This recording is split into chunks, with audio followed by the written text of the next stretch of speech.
for zooming in. We're going to go straight to questions today. And we will call two at a time to maximize the time. So let's start out today and go start with Dean Legge and then go to Jed May. Hey, Kirby, there's been a lot of discussion about Tennessee's offensive line. What are you seeing from their tackles that will maybe give your rush guys issues? They got great size. They're very experienced in our league. One is a kid that's played a lot of ball, played well last year against us, and he's gotten better. They've got a tremendous offensive line, probably one of the best in our league. I mean, us. I like our offensive line good. I know Alabama's got a really good one, several others, but these guys are talented. And, Cade's played in our league at the tackle position. He's proven he can block the best guys in the country. And so has London. So they'll be really a great challenge that they present us. Hey, Kirby, I wanted to ask you about your defense complementing each other and just what you've seen from that unit so far this year in terms of, the pass rush creating opportunities for interceptions on the back end and sort of, on the opposite side of that, good coverage allowing your guys to get home. Yeah, I think that's always the case. You want to complement each other. I think they've done a tremendous job of doing that. They got a lot of experience, but they probably haven't been challenged like they're going to be challenged this week. Okay, let's go to Anthony Dasher and then Mark Weiser. Hey, Coach. Just want to get your two-game assessment on Darnell Washington, including the physicality he seemed to be showing as a blocker, and also an update on Trey McKitty. We're hopeful that Trey's going to be able to go. He practiced today, did a good job. We thought he was going to be ready for last week and didn't want to have to play him unless we had to. Darnell has done a good job. He's been kind of thrown in the fire. I wish his conditioning was at a higher level. I wish he could sustain his high speed longer. He gets tired pretty quick, but he is physical. He's not afraid of contact, and he's got great hands.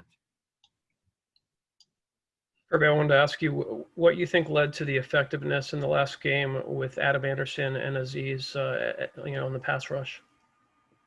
The situations they were put in, third and long. I mean, if you put anybody in third and long, it's not usually hard to rush the passer because third and long is, the receivers have to go further downfield to get the sticks, which therefore gives them more time, and that has a lot to do with it, a lot of one-on-ones.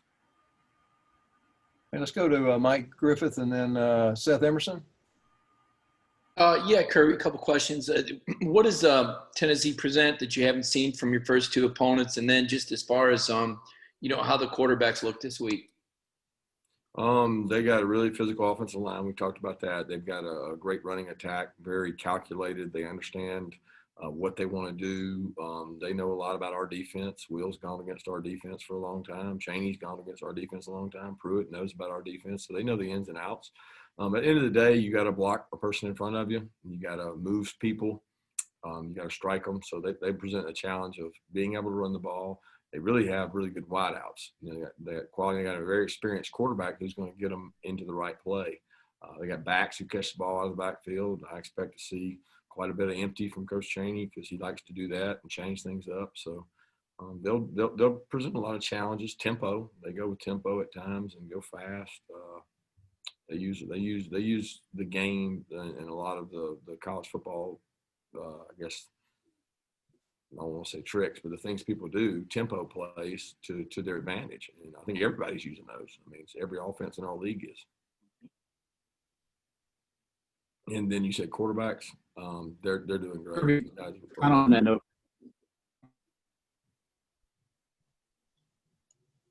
Sorry, Kirby. On that note with defense, kind of a big picture question. When you looked at last year, you all had success in pretty much every game defensively other than against Joe Burrow and LSU. Did you say, okay, LSU did that to everybody, that's, just kind of put that aside? Or did you say more teams are going to try that against you guys and do that as offenses in general, so we need to adjust somehow? No, I don't think you adjust. I mean, anybody tries to emulate what they did, which there's a lot of people trying to emulate what they did. There's a lot of copycat going on where you see plays from LSU, not necessarily they ran on us. I mean, LSU didn't run. They ran the same plays on everybody. They didn't change their plays. They didn't have to. They ran the same plays over and over and over, and they ran them better than you could stop them. You could know what was coming, and it didn't matter. You didn't stop it. But at the end of the day, it didn't have anything to do with that. I mean, we did work on things that we thought could have worked better against LSU, but I mean, the combination of what LSU had is hard. I mean, don't get me wrong, there's a lot of good teams in our league, but that was a lot of good players and a lot of good spots. So I think a lot of people are trying to, I mean, we do some things LSU does. We're trying to do things offensively they do. And Tennessee's doing some things LSU does. Everybody does. I don't know that LSU originally, I mean, they didn't like invent it.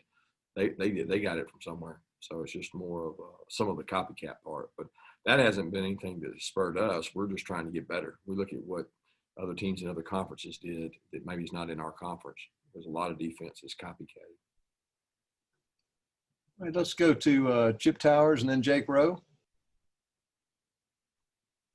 Coach, I noticed that John Jancic is joining your staff in some kind of role. Can you just bring us up to date on what John's doing for you and just how you feel like the additional help?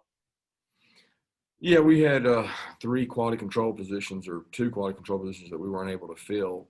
Actually, when the pandemic broke, we were on vacation or on spring break, and we had a couple spots that were open that we were unable to fill, and we put the hold on those and didn't know if we were going to have the season, so we weren't sure we were going to fill them. And then right there, I don't know, a week before the Arkansas game or a few days before the Arkansas game, we decided to fill that role, and it's more of he breaks down the opposing team's defense and coaches to coaches in terms of the insights of what that defense does and what their tendencies are, and just have a defensive mind on the offensive side of the ball.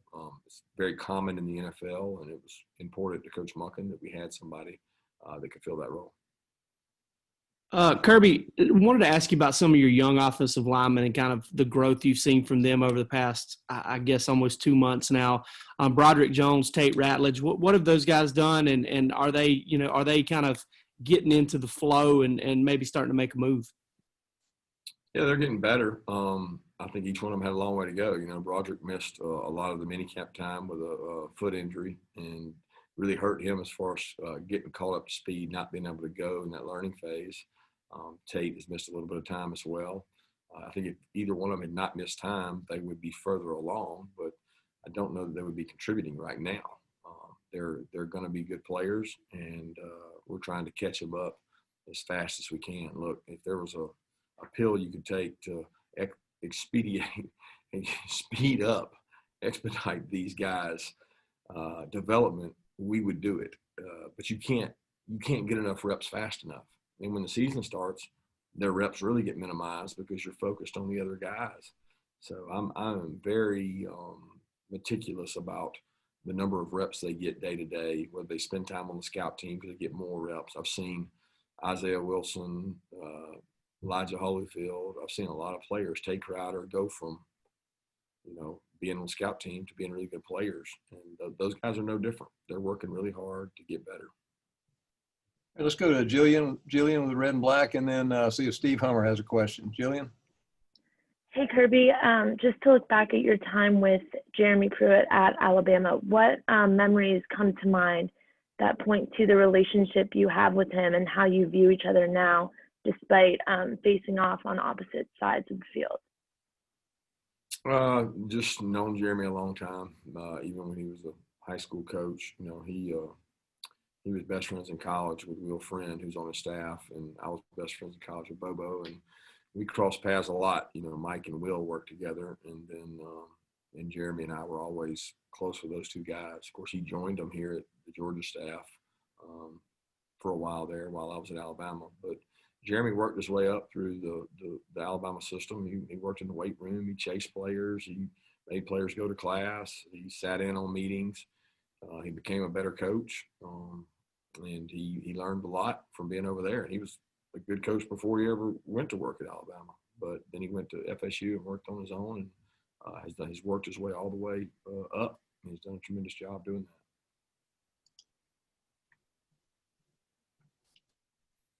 Steve Hummer, do you have a question? Yeah, Kirby, what would you say would be the best way to describe the identity of a defense, of one of your defenses, and how how close do you think your current defense is to perhaps meeting that? Well, first of all, it's not my defense. It's the University of Georgia's defense. It's Coach Lanning and the defensive staff and the defensive players' defense. I'm not sitting here trying to take credit for something those guys have done. I certainly put blood, sweat, and tears in with the rest of them, but those guys put a lot of hard work in to making decisions, and the players. If the players don't buy into what you do defensively, it's not any good.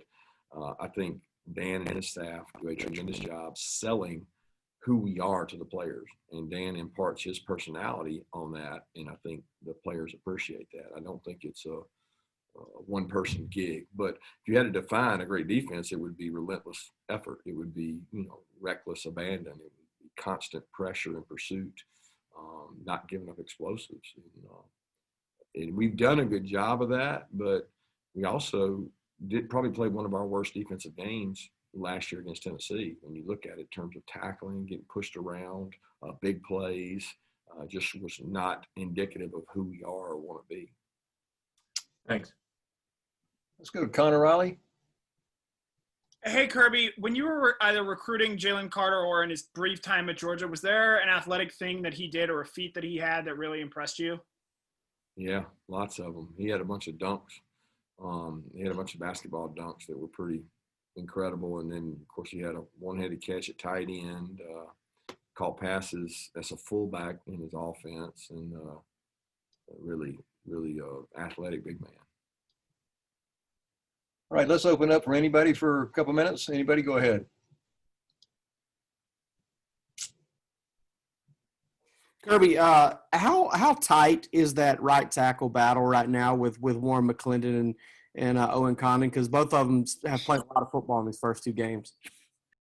Yeah, it's a good battle. It's we get to see a lot more of it than you guys do. We get to go against good people every day, so we see it up close and personal. I mean, I guess you guys only get to go off what you see in games, and we've seen a lot of it. I think both of them are good players. They're different kind of players. They both play with toughness, and I think both of them are very bright young men, and they have a lot of respect for each other. So it's been a tight battle, and the guys that practice the best and guys that practice the best during the week, we get to play. How do you typically rep quarterbacks as far as splitting 1 reps, 2 reps? I know you talked preseason about different patterns. Does it change from week to week, or is there a standard for that? Now we do it all kinds of ways. We change it up a lot. Kirby, you guys lost a couple of tight ends from last year's team. I want to ask you about John Fitzpatrick, how he is doing kind of in a more frontline role in your mind. Is he a front line in our mind? I just mean in terms of he's been targeted more in the passing game. I don't understand what you're asking. Is he a starter? No, I'm asking you how you think he is developing. Oh, he's developing well. He's doing a good job. He plays with good toughness. Understands the game, understands leverage. He had to battle some injuries in camp. Otherwise, I think he would be further along. He was having a really good camp and got dinged up and missed quite a bit of time, and is really just coming back. He's really just come back for the Arkansas game, so he's just kind of like in week 2. But he's developing well. He's getting better with his blocking and catches the ball well. And I think, if we can get Trey back to 100%, we'll have 3 good experienced tight ends there. You said you thought that Tennessee understood your defense pretty well. Do you feel like you have a pretty good idea what Jim Chaney likes to do, and what are some of the characteristics you know from Coach Chaney? Yeah, I mean, I worked with him for a while here and got a lot of respect for the job he did and what he built here. He did a really good job. He had some really good game plans and put some good packages together, and continues to do that. So, I mean, I don't know. I mean, he's got a lot of stuff, so it's not like he can't run it all against us, but we're certainly trying to defend it all. So you go out to practice and you try to prepare for it, but you got to be careful that you don't do too much defensively. And I'm sure he's the same way. You can do too much offensively and not do anything well. So you should a lot about what is he going to do, and what is he going to do off of it? What is he going to carry this game, and how well we can adjust to it fast. Kirby, you've seen Stetson from a lot of different angles since he's been at Georgia. Scout team quarterback, third team, second team, all that different stuff. has there been any difference in the way he leads or the way he acts or goes about his business now that he's in a more prominent role, now that he has started a game and, presumably enters this week as the starter as well? No, he's just more mature. I mean, he's wiser, smarter, more experienced. Just like you would say, any quarterback is more seasoned. He probably forced the ball and made some mistakes early on. And I don't know that the scout team's always good for you because we're screaming and yelling for him to throw the ball over there, and sometimes it's not good to throw the ball. But on the scout team, we want to play the ball. So he gets some bad habits from times when he was down there early on in his career. But he got to go to Mississippi, play and play in a really tough league, and then he came back here and got to get a ton of reps as a 2 and go every day and prepare like he's going to be the second guy. So, I mean, he's got a large amount of experience, so it allows him to understand what's going on around him and make good decisions. Kirby, obviously you always emphasize stopping the run, and that's going to be a big key this week. How different do you think those two backs for Tennessee are in Chandler and Gray? Different as in different than what we faced, or different than each other? Different than each other. I don't know that they're a whole lot different. I mean, they're both, hard downhill. I mean, they hit the zone play. They hit it to pry it open. There's no indecision. They're going to bust through there. I respect the way they run the ball. Physical. They're good receivers out of the backfield, kick returner, punt returner. I mean, they're all around really good backs. And I mean, I compare them a lot to our guys. That's what they remind me of, and they're good football players. Let's take one more question. Anybody? All right. Thank you.